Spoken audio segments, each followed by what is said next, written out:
محترم بزرگ و عزیز دوستو، اللہ تبارک و تعالی نے ہمیں اسلام اور ایمان کی نعمت سے نوازا ہے۔ اللہ نے ہمیں مذہب اسلام کو ماننے والا بنایا ہے۔ مذہب اسلام یہ اللہ کی طرف سے نازل کردہ اور اللہ کا پسندیدہ مذہب ہے۔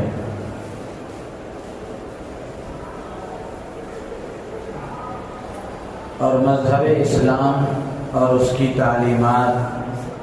کا ہر پہلو امن و امان، خیر اور بھلائی، انسانیت کی فوز و فلاح کی ترغیب دیتی ہے۔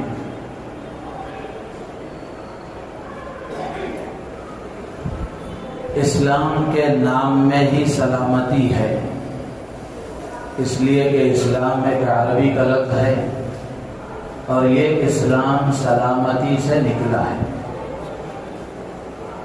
تو اسلام کے نام میں ہی سلامتی کا پہلو ہے۔ اس لیے اسلام کی تعلیمات میں بھی سلامتی کا پیغام ہے،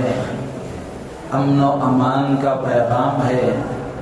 انسانیت کی فوز و فلاح اور کامیابی کا پیغام ہے۔ اسلام میں کہیں بھی تشدد، فتنہ، فساد، ظلم، نفرت، عداوت، اس کی اسلام میں کہیں گنجائش نہیں۔ اسلام تو امن کا پیغام دینے والا مذہب ہے، اسلام محبت کی ترغیب دینے والا مذہب ہے، اسلام لوگوں میں بھائی چارہ پیدا کرنے والا مذہب ہے۔ اسلام کی تعلیمات کا ہر پہلو انسانوں کے درمیان محبت پیدا کرنے والا اور معاشرے میں امن و امان پیدا کرنے والا ہے۔ اسلام اور تشدد، دہشت گردی، آتنکوادی، ان دونوں کے درمیان کا تعلق آگ اور پانی کی طرح ہے۔ جس طرح آگ اور پانی دونوں ایک جگہ نہیں رہ سکتے، اسی طرح اسلام اور تشدد، دہشت گردی ایک جگہ نہیں ہو سکتے۔ جہاں اسلام ہے وہاں تشدد نہیں، جہاں تشدد ہے وہاں اسلام نہیں۔ اللہ تعالیٰ کو بندوں کے درمیان محبت پسند ہے، معاشرے میں امن و امان پسند ہے، انسانوں کے درمیان میں اخوت اور بھائی چارگی پسند ہے۔ اللہ تعالیٰ فتنہ و فساد نہیں چاہتے، اسی لیے اللہ تعالیٰ نے قرآن پاک میں بے شمار جگہوں پر اپنے بندوں کو اس بات کا حکم دیا ہے کہ اپنے آپ کو فتنہ و فساد سے دور رکھو، قتل و غارت گیری سے دور رکھو، نفرتوں عداوتوں سے اپنے آپ کو پاک و صاف رکھو۔ اللہ تعالیٰ فرماتے ہیں وَلَا تُفْسِدُوا فِي الْأَرْضِ بَعْدَ إِصْلَاحِهَا، زمین میں فساد مت پیدا کرو، زمین میں بگاڑ مت پیدا کرو، زمین میں فتنہ مت پیدا کرو۔ اللہ کا صاف پیغام ہے، اللہ کا صاف اعلان اور حکم ہے اپنے بندوں کے لیے کہ زمین میں فساد مت پیدا کر۔ تو اس لیے یہ بات اسلام کے ماننے والوں کے دل و دماغ میں اچھی طرح پیوست رہنی چاہیے، مضبوطی کے ساتھ مسلمانوں کو یہ بات ذہن میں بٹھانی چاہیے کہ اسلام امن و امان کا مذہب ہے، محبت کی تعلیم دینے والا مذہب ہے، اخوت و بھائی چارگی کی تعلیم دینے والا مذہب ہے۔ اسلام کا دہشت گردی سے، تشدد سے، ظلم سے کوئی تعلق نہیں۔ لیکن کئی برسوں سے یہ چیز ہم دیکھ رہے ہیں کہ اسلام دشمن طاقتوں نے،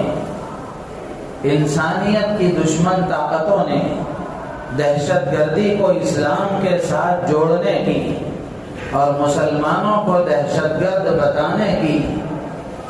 پوری کوششیں کی ہیں، اور یہ پروپیگنڈا پھیلانے کی پوری کوششیں کی ہیں کہ مسلمان دہشت گرد ہے اور اسلام دہشت گردی کی تعلیم دیتا ہے،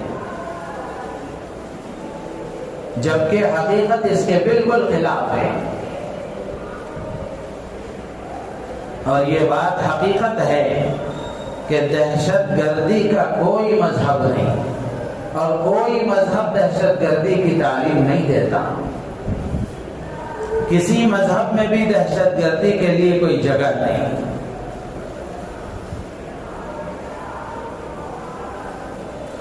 لیکن چند سالوں سے ہم دیکھ رہے ہیں، سن رہے ہیں کہ مسلمانوں کے ساتھ اور اسلام کی تعلیمات کے ساتھ اور اسلام جیسے پاکیزہ، نورانی، مقدس مذہب کے ساتھ دہشت گردی کو جوڑنے کی ناکام کوششیں آئے دن کی جا رہی ہیں۔ آپ سب حضرات کے علم میں ہے، سب سوشل میڈیا سے واقف ہیں، جانتے ہیں، استعمال کرتے ہیں اور ملک میں ہونے والے حالات سے باخبر رہتے ہیں۔ تو اس وقت ملک میں جو مسئلہ چل رہا تھا وہ وقف ایکٹ کے سلسلے میں پورے ملک میں ایک حرکت چل رہی تھی، اور مرکزی حکومت کی طرف سے مسلمانوں کے خلاف، مسلمانوں کی املاک اوقافی جائیداد کے خلاف، مساجد و مدارس، خانقاہوں اور قبرستانوں کے خلاف جو قانون لایا گیا، اس سلسلے میں مسلمانوں کی طرف سے، مسلمان قائدین کی طرف سے اور ملک کے انصاف پسند برادران وطن کی طرف سے یہ پیغام دینے کی کوششیں تیز ہو رہی تھی کہ یہ جو قانون ہے یہ صرف مسلمانوں کے ہی خلاف نہیں ہے، بلکہ ملک کا جو آئین اور قانون ہے اس کے بھی خلاف ہے۔ تو پورے ملک میں اس بات پر چرچا ہو رہا تھا، اور یہی بحث پورے میڈیا پر چھائی ہوئی تھی۔ کل یا پرسوں کشمیر میں پہلگام میں ایک دہشت گردانہ حملہ ہوا۔ ظاہر سی بات ہے ہمارے اکابر نے اور ملک کی تمام اسلامی تنظیموں نے اور ہمارے تمام قائدین نے اس کی مذمت کی اور اس کو غلط قرار دیا۔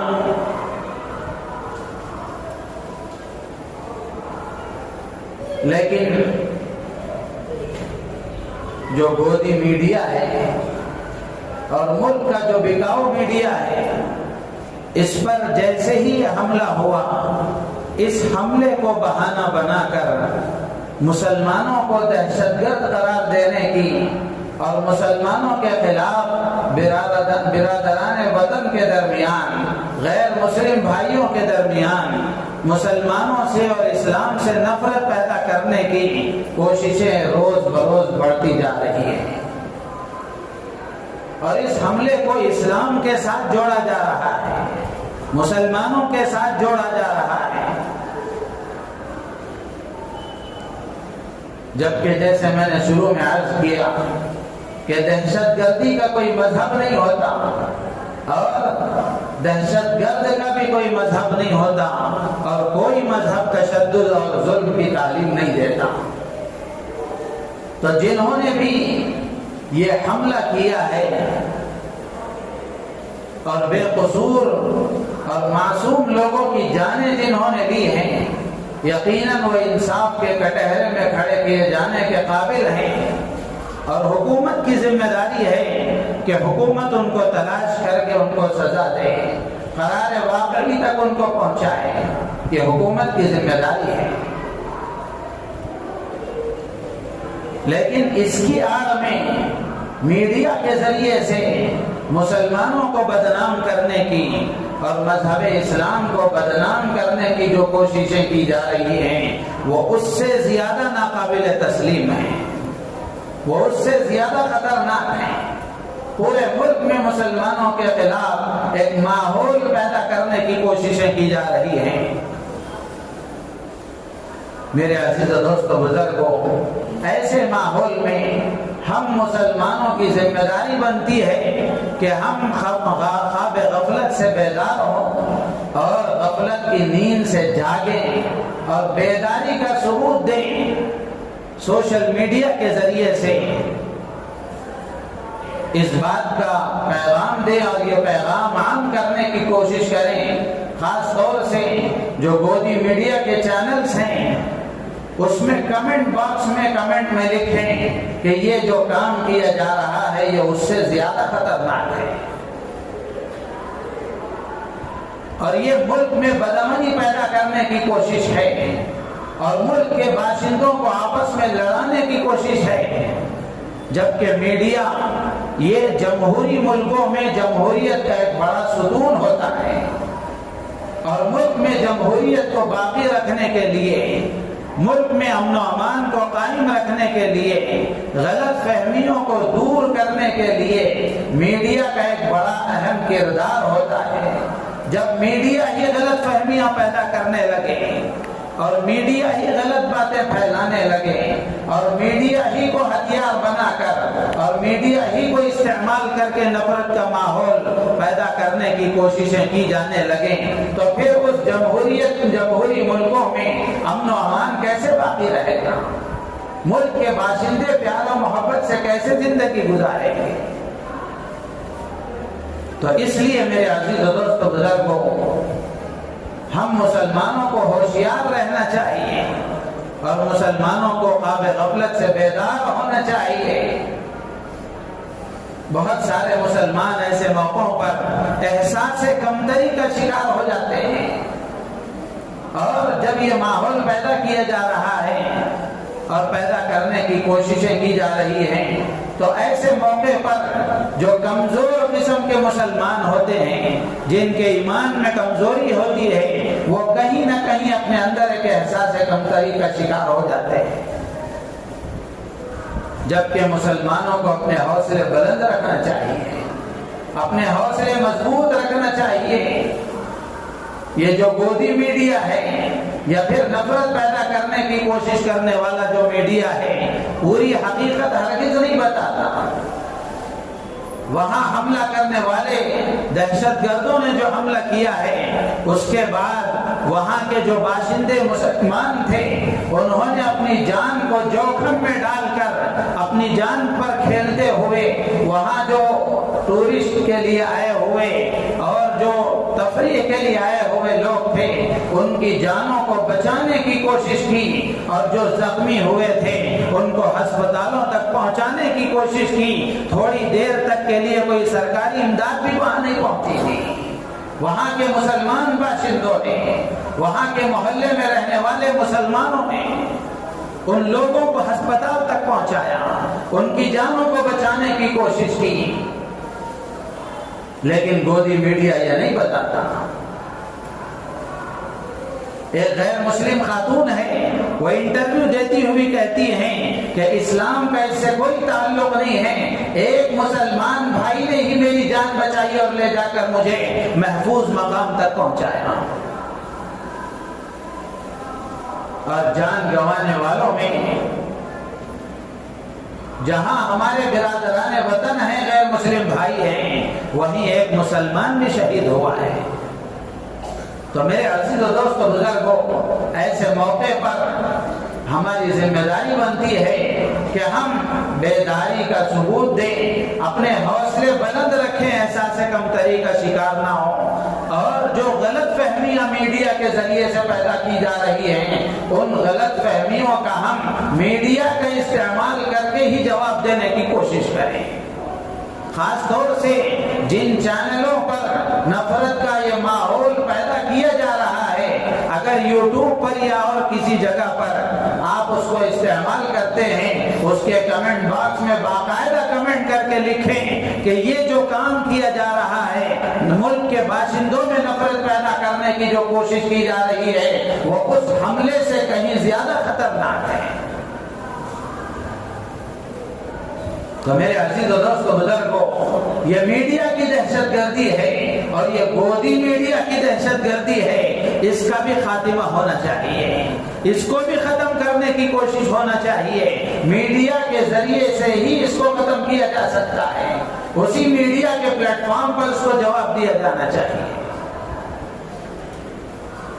اسلام کتنا پاکیزہ، امن کا علم بردار، سلامتی کا پیغام دینے والا مذہب ہے۔ اگر مذہب اسلام کی تعلیمات کو دیکھا جائے، کہیں انگلی رکھنے کی گنجائش نہیں ہے، لیکن کوئی نفرت کا چشمہ لگا کر دیکھے،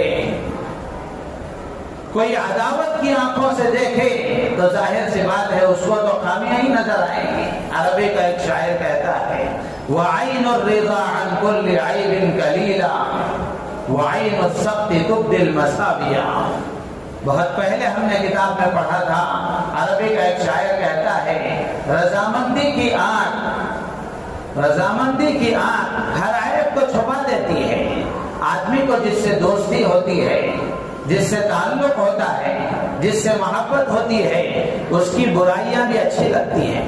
اس کی خامیاں بھی اچھی نظر آتی ہیں، اس کی غلطیوں پر آدمی پردہ ڈالنے کی کوشش کرتا ہے۔ لیکن جس سے کچھ انبن ہو جاتی ہے، ناراضگی ہو جاتی ہے، اور جس کے لیے دل میں کوئی جگہ نہیں ہوتی، عداوت اور دشمنی ہوتی ہے، آدمی اس کی برائیوں کو دیکھ کر تلاش کر کے ظاہر کرنے کی کوشش کرتا ہے۔ اس کی خوبیاں نظر نہیں آتی، بلکہ خوبیاں بھی خامیاں ہی نظر آتی ہیں۔ تو اس لیے میرے عزیز و دوست و بزرگوں، اسلام کا دہشت گردی سے کوئی تعلق نہیں، اور دہشت گردی کرنے والا کوئی بھی ہو، کسی مذہب کا ماننے والا ہو، وہ اپنے مذہب کا بھی غدار ہے اور انسانیت کا بھی غدار ہے۔ کتنے واقعات ایسے ملک میں نہیں ہوئے کہ اسلام کے علاوہ دوسرے مذہب کے ماننے والے پکڑے گئے اور رنگے ہاتھ پکڑے گئے، لیکن ہم نے کبھی بھی اس مذہب کو دہشت گرد نہیں کہا اور اس مذہب کے ماننے والوں کو دہشت گرد نہیں کہا۔ تو پھر کسی کو کیا حق بنتا ہے کہ وہ اسلام کو دہشت گردی کا مذہب کہے اور مسلمان کو دہشت گرد کہے؟ ابھی قریب کی بات ہے، چند دن پہلے کی، بنگال میں جب یہ احتجاجات ہو رہے تھے، اس میں جو تشدد قسم کا برپا ہو گیا، اس موقع پر یہ بات میڈیا میں چلائی گئی، لیکن گوڈی میڈیا چھپاتا رہا کہ بہت سارے اسلام کے علاوہ دوسرے مذہب کے ماننے والے ٹرین کی پٹریوں کے نیچے بام رکھتے ہوئے پکڑے گئے۔ وہ اسلام کے ماننے والے نہیں تھے، وہ مسلمان نہیں تھے، جس کی وجہ سے اس کو خبر کو چھپا دیا گیا۔ تو میرے عزیز و دوست و بزرگوں، مسلمانوں کو تو کم سے کم اپنے مذہب کے بارے میں معلوم ہونا چاہیے، اور اسلام امن کے قائم کرنے کے لیے کیا کیا احکامات دیتا ہے، اور امن کے قائم کرنے کے لیے اسلام کی کیا کیا تعلیمات ہیں، مسلمانوں کو تو اس سے واقف ہونا چاہیے، اور مسلمان اس سے واقف ہو کر اپنے برادران وطن کے درمیان میں جو غلط فہمیاں میڈیا کے ذریعے سے پیدا کی جا رہی ہیں، ان غلط فہمیوں کو دور کرنے کی کوشش کریں۔ یہ ہر مسلمان کی ذمہ داری ہے۔ قرآن و حدیث پر اگر ہم غور کریں گے، اللہ تبارک و تعالی نے اور اللہ کے محبوب حضرت محمد رسول اللہ صلی اللہ تعالی علیہ وسلم نے امن کے قائم رکھنے کے لیے، معاشرے میں امن و امان کے برقرار رہنے کے لیے کتنی پاکیزہ تعلیمات دی ہیں۔ سب سے پہلی بات یہ ہے کہ قیام امن کے لیے، معاشرے میں امن کے برقرار رہنے کے لیے اللہ تبارک و تعالی نے وحدت انسانی کا پیغام دیا۔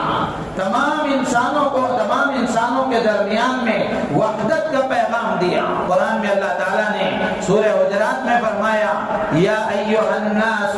انا خلقناکم من ذکر و انثی وجعلناکم شعوبا وقبائل لتعارفوا ان اکرمکم عند اللہ اتقاکم ان اللہ علیم خبیر۔ یہ اللہ کا واضح اعلان ہے، واضح پیغام ہے۔ اللہ نے مسلمانوں سے خطاب نہیں کیا، انسانوں سے خطاب کیا ہے۔ قیامت تک آنے والے انسانوں سے اللہ کا یہ خطاب ہے یا ایھا الناس، اے وہ لوگوں جو اپنے اندر انسانیت رکھتے ہو، جو انسانوں کی فہرست میں آتے ہو۔ اللہ فرماتے ہیں یا ایھا الناس، اے انسانوں، انا خلقناکم من ذکر و انثی، ہم نے تم کو ایک مرد اور ایک عورت سے پیدا کیا۔ آدم و حوا کی تم اولاد ہو۔ وجعلناکم شعوبا وقبائل، اور تمہارے درمیان میں قبیلے بنائے، قومیں بنائیں۔ یہ کیوں بنائے گئے؟ قبیلوں کی جو تقسیم ہے، خاندانوں کی جو تقسیم ہے، یہ کیوں رکھی گئی؟ یہ اس لیے نہیں رکھی گئی کہ آپس میں ایک دوسرے پر برتری کا اظہار کریں کہ میرا خاندان بڑا ہے، تیرا خاندان چھوٹا ہے۔ خاندان میں اور قبیلوں کے درمیان میں اونچ نیچ کے لیے یہ تقسیم نہیں کی گئی۔ اللہ فرماتے ہیں لتعارفوا، یہ قبیلے اس لیے بنوائے گئے، یہ خاندانوں کی تقسیم اس لیے کی گئی تاکہ آپس میں ایک دوسرے کو پہچان سکیں، تمہارا تعارف ہو سکے۔ میرے عزیز و دوست بزرگوں، اسلام نے وحدت کا پیغام دیا۔ اسلام سے پہلے انسان قبیلوں میں، قوموں میں اس طرح بٹے ہوئے تھے کہ کوئی اونچی ذات کا ہوتا، کوئی نیچی ذات کا ہوتا، اور اس طرح ان دونوں کے درمیان میں فرق تھا جس طرح انسان اور حیوان کے درمیان میں فرق ہوتا ہے کہ اونچی ذات والا نیچی ذات والے کو برداشت کرنے کے لیے ہرگز تیار نہیں، اس کے قریب آنے کے لیے تیار نہیں، اس کے ساتھ بیٹھنے کے لیے تیار نہیں، اپنے ساتھ اس کو بٹھانے کے لیے تیار نہیں، ایک برتن میں دونوں مل بیٹھ کر کھانے کے لیے تیار نہیں، اور دونوں کے درمیان میں کسی قسم کے تعلقات کو بنانے کے لیے تیار نہیں۔ اللہ تبارک و تعالی نے اور اسلام نے، اللہ کے نبی حضرت محمد رسول اللہ صلی اللہ تعالی علیہ وسلم نے اس فرق کو ختم کرنے کی تعلیم دی کہ یہ آپس میں جو خاندان قبیلے بنائے گئے، یہ اس لیے نہیں کہ کسی کو اونچا کسی کو نیچا بتایا جائے، بلکہ یہ اس لیے بنائے گئے تاکہ تمہارے درمیان ایک دوسرے کی پہچان ہو سکے، تعارف ہو سکے۔ اللہ کے نبی علیہ الصلوۃ والسلام نے حدیث میں سارے انسانوں سے خطاب کر کے فرمایا یا ایھا الناس الا ان ربکم واحد۔ اللہ کے نبی فرماتے ہیں کان کھول کر سنو، غور سے سنو۔ الا یہ تنبیہ کا جملہ ہے، الا غور سے سنو، ان ربکم واحد، تمہارا پیدا کرنے والا خالق ایک ہے، وان اباکم واحد، تمہارا باپ آدم ایک ہے۔ لا فضل لعربی على عجم ولا لعجمی على عربی ولا لأحمر على اسود ولا لأسود على احمر الا بالتقوى۔ اللہ کے نبی نے فرمایا کسی عربی کو کسی عجمی پر، کسی عجمی کو کسی عربی پر، کسی گورے کو کسی کالے پر، کسی کالے کو کسی گورے پر کوئی فضیلت نہیں ہے الا بالتقوی۔ فضیلت کی جو بنیاد ہے، فضیلت کا جو عنوان ہے وہ تقوی ہے، دینداری ہے۔ جس کے اندر جتنی دینداری ہے اس کا مرتبہ اتنا بڑھا ہوا ہے۔ خاندان کی بنیاد پر، قبیلے کی بنیاد پر، قومیت کی بنیاد پر کوئی اونچا اور نیچا نہیں ہوتا۔ میرے عزیز و دوست بزرگوں، اسلام نے امن کے قائم رکھنے کے لیے یہ پیغام دیا۔ اگر یہ وحدت کا تصور نہ ہو تو ظاہر سی بات ہے کہ جو اونچی ذات والا ہے وہ نیچی ذات والے کو ہمیشہ کچلنے کی کوشش کرے گا، اس کے حقوق کو مارنے کی کوشش کرے گا۔ آج اسلام کے علاوہ جو دوسری برادریاں ہیں ان کو دیکھیں، جو نچلے قسم کے S C S T O B C کے جو لوگ ہیں ان سے آپ سنیں کہ کس طرح ان کو کچلا گیا، کس طرح ان کے حقوق کو مارا گیا، کس طرح ان کی حق تلفی کی گئی، ان کے حقوق دبائے گئے۔ آج بھی یہ چھوٹ چھات کا اور یہ اونچ اور نیچ کا نظام ان کے درمیان قائم ہے کہ کوئی اونچی ذات والا کسی نیچی ذات والے کے ساتھ بیٹھنے کے لیے تیار نہیں. اگر وہ ان کی کسی مذہبی عبادت گاہ میں چلے جائے تو وہ اس کو برداشت نہیں کرتے. لیکن اسلام وحدت کا تصور دیتا ہے. اسلام وحدت کا پیغام دیتا ہے کہ ایک ہی صف میں کھڑے ہو گئے محمود و ایاز، نہ کوئی بندہ رہا نہ کوئی بندے نواز. بادشاہ ہے، فقیر ہے، امیر ہے، غریب ہے، نماز کی صف میں ایک ساتھ کھڑے رہیں گے. یہ وحدت کا تصور اسلام نے دیا ہے اور یہ تصور قیام امن کے لیے ہے. اگر یہ وحدت کا تصور نہیں ہوگا تو ظاہر سی بات ہے معاشرے میں امن نہیں ہو سکتا. اسی طریقے سے قیام امن کے لیے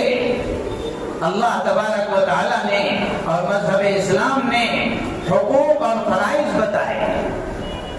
ایک دوسرے کا حق بتایا، ماں باپ کے حق و حقوق بتائے، اولاد کے حقوق بتائے، میاں بیوی کے حقوق بتائے، پڑوسیوں کے حقوق بتائے اور عام انسانوں کے حقوق بتائے، مسلمانوں کے آپس میں حقوق بتائے، جانوروں کے حقوق بتائے، مزدوروں اور مالکوں کے حقوق بتائے، غلاموں اور لونڈیوں کے حقوق بتائے. یہ سارے حقوق جو بتائے گئے اور ان کی حق طلبی پر وعیدیں سنائی گئی، اچھے اخلاق بھی بتائے گئے، برے اعمال بھی بتائے گئے. کسی کا مذاق اڑانا، کسی کو تکلیف دینا اور کسی کو ستانا،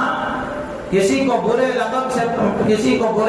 سے پکارنا، کسی کو ناحق قتل کرنا، یہ برے اعمال بھی بتائے گئے اور ان کے غلط ہونے کو بھی بتایا گیا. یہ کیوں بتایا گیا؟ یہ تعلیمات کیوں دی گئی؟ یہ حقوق کیوں بتائے گئے؟ یہ اس لیے بتائے گئے، ان کے سکھانے کا مقصد یہ ہے کہ ان حقوق کو ادا کر کے بندہ اللہ کی رضا حاصل کرے، اللہ کو راضی کرے. اور دوسرا مقصد علماء نے لکھا ہے کہ یہ حقوق اس لیے بتائے گئے کہ ان حقوق کے ادا کرنے کی وجہ سے معاشرے میں امن قائم ہوتا ہے.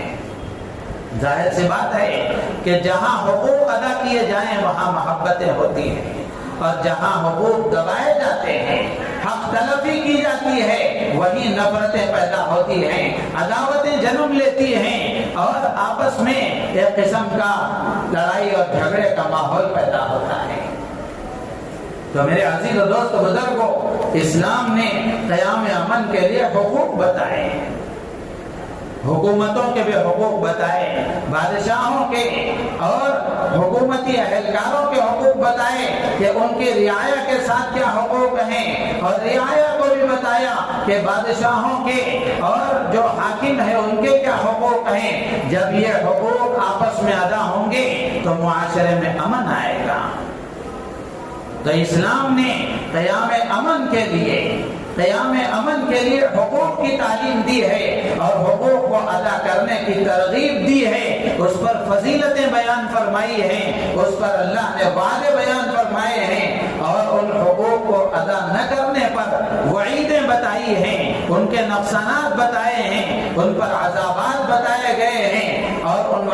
وعیدوں کے ذریعے سے مسلمانوں کو یہ پیغام دینے کی کوشش کی گئی ہے اور قیامت تک آنے والے انسانوں کو یہ پیغام دینے کی کوشش کی گئی کہ یہ حقوق ادا کیے جائیں گے تو اللہ راضی ہوں گے، معاشرے میں امن پیدا ہوگا. اور اگر یہ حقوق ادا نہیں کیے جائیں گے، حق تلفی کی جائے گی تو ایک تو اللہ ناراض ہوں گے اور قیامت کے دن جو سزائیں ملیں گی وہ ملیں گی، لیکن دنیا میں نقصان یہ ہوگا کہ بد امنی پیدا ہوگی، امن کا خاتمہ ہو جائے گا، نفرتیں عداوتیں پیدا ہو جائیں گی. تو میرے عزیز و دوست و بزرگوں، قیام امن کے لیے اسلام کی یہ حقوق کی تعلیمات، فرائض کی تعلیمات، یہ اللہ کی رضا کے لیے بھی ہیں اور معاشرے میں امن کے قائم کرنے کے لیے بھی ہیں. اور اسی طریقے سے قیام امن کے لیے اسلام نے ظلم کو حرام قرار دیا، تشدد کو حرام قرار دیا. قرآن میں بے شمار جگہوں پر اللہ تبارک و تعالی نے فرمایا کہ اللہ تعالی ظالموں کو پسند نہیں کرتے. فتنہ اور فساد پیدا کرنے والوں کو پسند نہیں کرتے۔ اللہ نے کئی جگہ پر فرمایا کہ لا يحب الظالمین، لا يحب المفسدین، لا يحب الفساد۔ اللہ نے کتنی جگہ فرمایا ظلم کرنے والے اللہ کو پسند نہیں، فتنہ اور فساد پیدا کرنے والے اللہ کو پسند نہیں، اور فساد مچانا اللہ کو پسند نہیں۔ اللہ کے نبی علیہ السلام نے حدیث میں صاف فرمایا کہ مسلمان، حقیقی مسلمان کون ہے؟ المسلم من سلم المسلمون من لسانه ويده، کہ مسلمان وہ ہے جس کے ہاتھ اور جس کی زبان سے دوسرے مسلمان محفوظ رہے۔ یہ مسلمان کی علامتیں بیان کی گئی، سچے مسلمان کی نشانیاں بتائی گئی۔ تو جو مسلمان اسلام کا لبادہ اوڑھ کر اپنے آپ کو مسلمان بتا کر کسی کی جان لے لے، کسی کو تکلیف دے اور کسی کو ناحق مار دے، تو وہ مسلمان کیسے ہو سکتا ہے؟ اس کا مذہب اسلام سے کوئی تعلق نہیں۔ اسی طرح قرآن پاک میں اللہ تبارک و تعالی نے ایک انسان کی جان کتنی قیمتی ہے اس کو بیان فرمایا کہ ایک کسی انسان کی جان کو ناحق قتل کرنا یہ پورے انسانوں کو قتل کرنے کی طرح ہے۔ قرآن میں فرمایا اللہ تعالیٰ نے سورہ مائدہ میں من قتل نفسا بغیر نفس او فساد فی الارض فکأنما قتل الناس جميعا۔ اللہ تعالیٰ فرماتے ہیں کہ جو آدمی کسی ایک جان کو، کسی ایک انسان کو ناحق بغیر کسی غلطی کے اور بغیر کسی عذر کے قتل کرتا ہے تو وہ ایسا ہے جیسے اس نے پوری انسانیت کو ختم کر دیا۔ اور اس سے آگے بڑھ کر اسلام کی تعلیمات پر قربان جائیں، مسلمان ہی نا واقف ہے اسلام سے تو غیروں سے کیا گلہ کیا جائے؟ اللہ کے نبی علیہ السلام نے حدیث میں فرمایا کہ تم میں سے کوئی آدمی ہتھیار سے کسی دوسرے کی طرف اشارہ بھی نہ کرے، مذاق میں بھی کوئی ہتھیار لے کر کسی کی طرف اشارہ نہ کرے۔ اللہ کے نبی فرماتے ہیں کہ تم میں سے کوئی یہ نہیں جانتا کہ شیطان اس کے ہاتھ کو ڈگمگا دے جس کے نتیجے میں وہ اس کو قتل کر کے جہنم کے گڑھے میں جا کر گرے۔ تو کسی ہتھیار سے ناحق کسی کی طرف اشارہ کرنے کی اجازت جو اسلام نہیں دیتا، جو مذہب نہیں دیتا، اس مذہب کو دہشت گرد کہا جائے، اس مذہب کے ماننے والے کو دہشت گرد کہا جائے تو یہ کہاں کا انصاف ہے؟ کتنی نا انصافی کی بات ہے۔ تو اس لیے میرے عزیز و دوست بزرگوں، تو اس وقت میں ملک میں جو ماحول بدامنی کا اور ناانصافی کا قائم کیا جا رہا ہے، ایسے موقع پر ہم میں سے ہر ایک کی ذمہ داری بنتی ہے کہ ہم اپنے برادران وطن کے درمیان میں جو غلط فہمیاں پیدا کی جا رہی ہیں اسلام کے سلسلے میں، مسلمانوں کے سلسلے میں، ان سے تعلقات بڑھا کر کے اور ان کو اپنے قریب کر کے ان غلط فہمیوں کو دور کرنے کی کوشش کریں۔ اور اسلام نے برادران وطن کے بھی حقوق بیان کیے، غیر مسلموں کے بھی حقوق بیان کیے، جس طرح مسلمانوں کے آپس میں بھی حقوق بیان کیے گئے کہ ایک مسلمان کا دوسرے مسلمان پر کیا حق ہے، اسی طرح اللہ تبارک و تعالی نے قرآن میں اور نبی پاک صلی اللہ تعالی علیہ وسلم نے حدیثوں میں بھی غیر مسلموں کے بھی حقوق بیان فرمائے۔ جیسے مثال کے طور پر کوئی بیمار ہو جائے تو جس طرح بیمار کی عیادت کرنا یہ ایک فضیلت والا عمل ہے، یہاں اللہ کے نبی نے یہ نہیں فرمایا کہ مسلمان بیمار کی عیادت کریں گے تو یہ ثواب ملے گا، بلکہ بیمار ہونا شرط ہے، وہ مسلمان ہو یا کوئی اور مذہب کا ماننے والا ہو، تو اس عیادت پر اللہ ثواب دیں گے۔ تو جس طرح مسلمان کی عیادت کی جائے گی اور مسلمان کی بیمار پرسی کی جائے گی، اسی طرح کوئی غیر مسلم ہے بیمار ہے اس کی بھی بیمار پرسی کی جائے گی۔ کسی کا انتقال ہو جائے،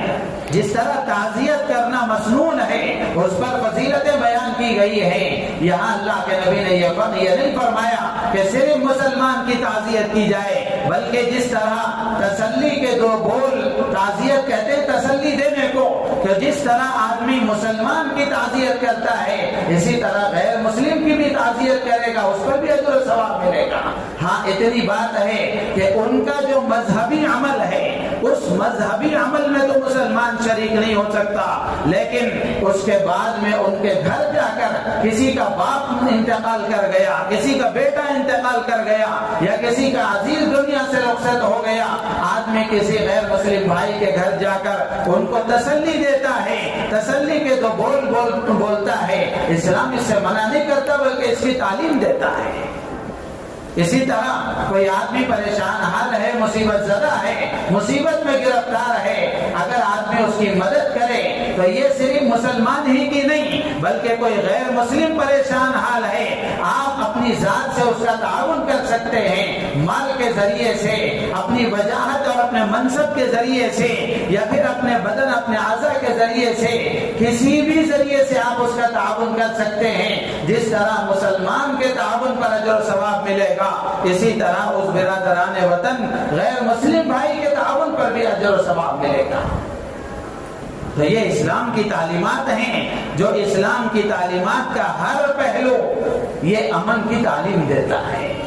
سلامتی کی تعلیم دیتا ہے، پیار و محبت کی تعلیم دیتا ہے۔ برا ہو گودی میڈیا کا اور برا ہو نفرت کا ماحول پیدا کرنے والی میڈیا کا، جس نے ملک کے باشندوں کو لڑانے کا کام کیا ہے، آپس میں نفرت پیدا کرنے کا کام کیا ہے، تو مسلمانوں کی ذمہ داری ہے کہ مسلمان اپنے اندر احساس پیدا کریں، احساس ذمہ داری پیدا کریں اور اپنے برادران وطن بھائیوں سے تعلق قائم کر کے ان کو اپنے سے قریب کر کے جو غلط فہمیاں ان کے اندر پیدا کرنے کی کوشش کی جا رہی ہے ان غلط فہمیوں کا جواب اپنے اخلاق سے دیں،